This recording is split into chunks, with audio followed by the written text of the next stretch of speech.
বাসায় হঠাৎ করে মেহমান আসলে কী দেবো চায়ের সাথে তাই ভেবে কুল পাই না। তাই হঠাৎ করে যেহেতু মেহমান তাই ঝটপট কিছু তো বানাতেই হবে।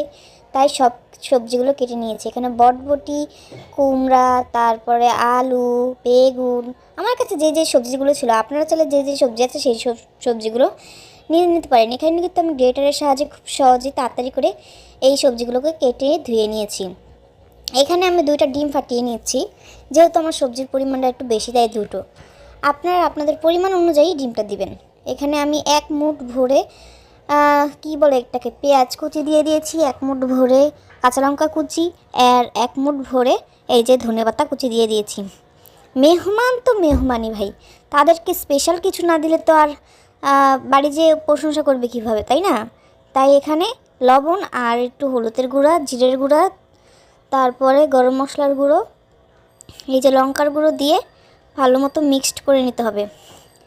এই যে মনে করেন মেহমান যে আসে, মেহমান আসাটা কোনো খারাপ বিষয় না, সেটা আমিও মনে করি। মেহমান হলো আল্লাহর দান। কিন্তু এই হঠাৎ মেহমান আসলে আমাদের যে মহিলাদের যেই পেরেশান হয় যে কী থুয়ে কী দেব, এটা নিয়ে কিন্তু খুব চিন্তায় পড়ে যাই আমরা। এই নাস্তাটা যদি আপনারা আপনাদের বাচ্চাদের টিফিনেও দেন, এটা কিন্তু খুব হেলদি একটা নাস্তা হবে। কারণ এখানে কিন্তু আমি চালের গুঁড়ো দিয়ে দিচ্ছি। আমার কথা শুনে আবার কেউ কী দিচ্ছে এগুলো দেখতে ভুলে যেন না। এখানে চালের গুঁড়ো দেওয়ার পরে আবার কিছুটা আমি এখানে আটা বা ময়দা যে যেটা পারেন সেটা ইউজ করতে পারেন। আমি এখানে আটা ইউজ করেছি। এটা কিন্তু অল্প অল্প করে মিক্সড করতে হবে, কারণ এখানে আমি কোনো পানি দেবো না। যতটুকু পরিমাণ আটা লাগবে ঠিক ততটুকু পরিমাণই আটাটা একটু পাতলা পাতলা বা কী বলে চ্যাটচ্যাটে ডো করে নেব। ওদিকে আমার ছেলে চিল্লাচ্ছে, কেউ এটা নিয়ে কোনো মাইন্ড করুন না প্লিজ, কারণ বাচ্চা থাকলে চিল্লাবে, এটাই স্বাভাবিক। তারপর এই যে এখানে আমি সুন্দর করে মেখে নিচ্ছি।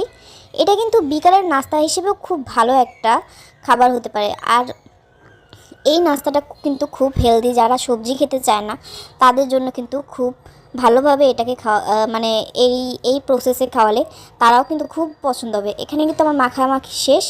তারপরে এখানে আমি কিছুটা তেল গরম করে নিয়েছি। এখানে কিন্তু ডুবোর তেলে ভাজলেও ভালো হতো, কিন্তু আমাদের ডক্টরে তেল খেতে আর কি বেশি একটা নিষেধ করেছে, তেল বেশি একটা খেতে পারবো না, তাই আমরা অল্প তেলে অল্প অল্প করেই ভেজে নিচ্ছি।